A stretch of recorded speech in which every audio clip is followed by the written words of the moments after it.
Dans un petit village d'Afrique appelé Kundara, vivait une femme nommée Maman Kadi. Après la mort de son mari, elle avait élevé seule ses deux filles, Aïssatou, l'aînée, et Nafi, la cadette. Mais elle n'était pas seule. Ses trois frères, Bakari, Moussa et Oumarou, vivaient dans la même maison. Aux yeux du monde, ils étaient une famille unie, aimante, toujours accueillante et douce. Ils prenaient régulièrement des nouvelles des filles, les encourageaient, les conseillaient. Mais derrière cette façade se cachait une vérité effroyable. Ils appartenaient à une secte obscure qui exigeait que tous les enfants issus de leur lignée soient sacrifiés. Ainsi, leur douceur n'était que de l'hypocrisie. Leur accueil chaleureux n'était que le masque de leur cruauté. Les années passèrent. Aïssatou et Nafi grandirent, puis se marièrent, quittant le village pour s'installer dans la grande ville de Bamoria avec leurs époux respectifs. Cela faisait 5 ans qu'Aïssatou n'était pas retournée au village. Son mariage avec Idriss était heureux, et elle portait en elle une grande nouvelle. Elle était enceinte de 7 mois. Le cœur débordant de joie, elle décida de faire une surprise à sa mère. Accompagnée de son mari, elle prit la route de Kundara pour présenter son ventre arrondi à Maman Kadi et aux oncles. Quand elle arriva au village, l'accueil fut chaleureux. Maman Kadi éclata en sanglots de joie en découvrant le ventre arrondi de sa fille. Ses frères, Bakari, Moussa et Oumarou, entourèrent Aïssatou de bénédictions hypocrites, feignant une immense fierté. Ils demandaient si elle avait déjà choisi un prénom pour l'enfant, s'ils pourraient être les premiers informés de ses prochaines grossesses. Maman Kadi, avec un sourire tendre mais mensonger, insista pour qu'à l'avenir ses filles la préviennent en premier, affirmant qu'elle saurait mieux les accompagner. Aïssatou, heureuse, ne voyait rien de mal dans ces paroles. Pour elle, il s'agissait d'amour et de sollicitude maternelle. Elle était simplement venue faire un passage, permettre à sa mère de partager sa joie, puis repartir chez elle avec son mari. Mais derrière les sourires se tramaient déjà des desseins sombres. Car selon les règles de la secte, Maman Kadi aurait dû annoncer plus tôt la grossesse de sa fille. Ses frères l'accusèrent de trahison, croyant qu'elle avait volontairement caché cette nouvelle pour protéger Aïssatou. Les discussions furent tendues, violentes même. Kadi supplia qu'on épargne sa fille, affirmant qu'elle n'avait rien caché. Elle proposa que seul l'enfant soit sacrifié, mais Bakari, Moussa et Oumarou refusèrent catégoriquement. Pour eux, c'était un affront. Alors ils décidèrent que la mère et l'enfant mourraient ensemble. Quand Aïssatou reprit la route avec son mari, elle se sentait comblée. Elle riait, la main posée sur son ventre, et en même temps, elle parlait au téléphone avec sa petite sœur Nafi, restée à Bamoria. Elles échangeaient des mots doux, parlaient de l'arrivée prochaine du bébé. Mais soudain, sur une portion isolée de la route, une force invisible s'abattit sur leur voiture. Un choc violent retentit. Le véhicule fit plusieurs tonneaux avant de s'écraser contre un arbre. Dans l'instant, Aïssatou et son bébé périrent. Idriss, lui, sortit miraculeusement indemne, hagard et brisé par la douleur. À l'autre bout du fil, Nafi, qui avait entendu les cris et le fracas, resta paralysée, le cœur glacé. La nouvelle se répandit rapidement. Les pleurs envahirent la maison familiale. Maman Kadi s'effondra, hurlant de douleur.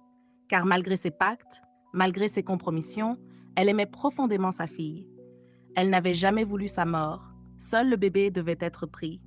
Mais ses frères ne lui laissèrent pas le choix. Eux aussi versèrent des larmes, mais c'étaient des larmes de crocodile, un théâtre sordide pour mieux masquer leurs crimes. Nafi, inconsolable, pleura jour et nuit. Elle se sentait comme amputée d'une partie d'elle-même. 2 mois plus tard, cherchant à combler ce vide, Nafi tomba enceinte à son tour. Pleine d'espoir, elle annonça aussitôt la bonne nouvelle à Maman Kadi. Mais à peine quelques semaines plus tard, elle fit une fausse couche. Dévastée, elle pensa d'abord au hasard, au destin cruel. Mais cela se répéta une 2e fois, puis une 3e, une 4e et une 5e. 5 grossesses perdues dans la douleur et les larmes. Son moral était brisé, son couple fragilisé. Elle commença à perdre foi en la possibilité de devenir mère. Idriss, son beau-frère, survivant endeuillé, tentait de la réconforter avec Seydou, son propre mari. Mais rien n'apaisait son cœur. C'est alors que sa meilleure amie, Kadiatou, lui suggéra de rencontrer son pasteur. Nafi hésita d'abord, mais finit par accepter. Elle se rendit à un culte d'adoration à l'église de Bamoria. La louange et la prière lui firent du bien. À la fin, Kadiatou insista pour qu'elle rencontre le pasteur Élie, mais il y avait trop de monde qui attendait. Devant l'insistance de Kadiatou, le pasteur fixa un rendez-vous en semaine. Ce jour-là, Nafi se rendit dans son bureau et raconta toute son histoire. La mort de sa sœur, ses fausses couches répétées, la tristesse qui la rongeait. Le pasteur l'écouta attentivement, puis, sous l'inspiration divine, il lui dit « Ma fille, il y a une secte dans ta famille. Elle empêche non seulement toi, mais aussi tes cousins et cousines de mettre au monde. » Mais il n'avait pas encore discerné que la clé de cette secte se trouvait dans sa propre mère et ses oncles. Alors il l'avertit. Désormais, ne publie plus rien de tes victoires et surtout pas tes grossesses. Cache-les. Prie sans cesse. Le malin attend que tu dévoiles tes projets pour t'attaquer. Quelques mois plus tard, Nafi tomba enceinte à nouveau. Cette fois, elle garda le silence. Elle ne dit rien à sa mère, rien à ses oncles, rien à personne, pas même à ses voisins. Seule Kadiatou était au courant, et toutes deux priaient avec ferveur.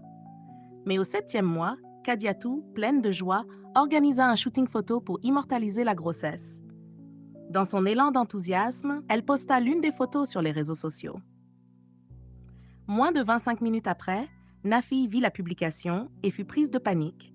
Elle appela son amie, la réprimanda sévèrement, lui rappelant les paroles du pasteur. Mais c'était trop tard. Maman Kadi avait déjà vu les photos. Elle s'empressa de prévenir ses frères, et ensemble, ils accomplirent leur rituel. Le bébé de Nafi mourut dans son ventre. Elle sombra dans une détresse sans nom, pleura des jours entiers, inconsolable. Elle retourna voir le pasteur, qui la consola et lui demanda « As-tu oublié les instructions ?» Elle répondit « Non, c'est mon ami qui a posté la photo, mais seulement quelques minutes. » Le pasteur lui dit alors « Même quelques minutes suffisent, mais sèche tes larmes, car tu concevras encore. Et cette fois, tu devras cacher sérieusement jusqu'au bout. » Nafi s'accrocha à ses paroles. Elle pria, jeûna, renforça sa foi. Et bientôt, elle fut enceinte de nouveau. Cette fois, personne ne sut rien, pas même Kadiatou. Elle mena sa grossesse en secret avec son mari Seydou jusqu'au jour de l'accouchement. Et par la grâce de Dieu, elle mit au monde des jumeaux, un garçon et une fille. La joie fut immense, mais teintée d'une grande prudence. Car Maman Kadi et ses frères flairèrent aussitôt quelque chose. Soupçonneuse, Maman Kadi appela sa fille avec insistance. « As-tu accouché ?» Nafi répondit non. Mais Maman Kadi insista. « Ne me mens pas. Je sais que tu as accouché. » Ces paroles résonnèrent comme un coup de tonnerre dans le cœur de Nafi. C'est ainsi qu'elle comprit enfin que sa propre mère était la source de ses malheurs. Terrifiée, elle appela immédiatement le pasteur Élie, qui lui dit « Reste en prière avec ton mari. Ce soir, ils essaieront de tuer tes enfants, mais le Seigneur les vaincra. » Cette nuit-là fut terrible. Alors que Nafi et Seydou veillaient en prière, aux côtés du pasteur, Maman Kadi et ses frères accomplissaient leur rituel maléfique. Ils envoyèrent des esprits de mort pour arracher la vie des jumeaux. Mais les prières ferventes élevées dans la maison de Nafi dressèrent une muraille de feu. Les attaques se brisèrent, et les forces occultes furent repoussées. La secte entière fut frappée. L'un après l'autre, Bakari, Moussa et Oumarou s'effondrèrent, confessant leurs crimes devant leurs enfants, révélant les pactes sordides auxquels ils avaient participé. Maman Kadi, brisée, avoue à son tour ses péchés, ses pactes, ses mains tachées du sang de ses petits-enfants. Et tous moururent dans la même semaine, consumés par le jugement divin. Ainsi, la malédiction fut brisée. Les cousins de Nafi, autrefois stériles, commencèrent à enfanter. La joie revint dans la famille. Nafi, Seydou et leurs jumeaux vécurent dans la paix, témoignant de la puissance de Dieu qui les avait délivrés. Quant à Aïssatou, son souvenir resta gravé dans leur cœur comme une étoile, rappelant à Nafi la valeur de son combat et la victoire remportée au prix des larmes et de la foi.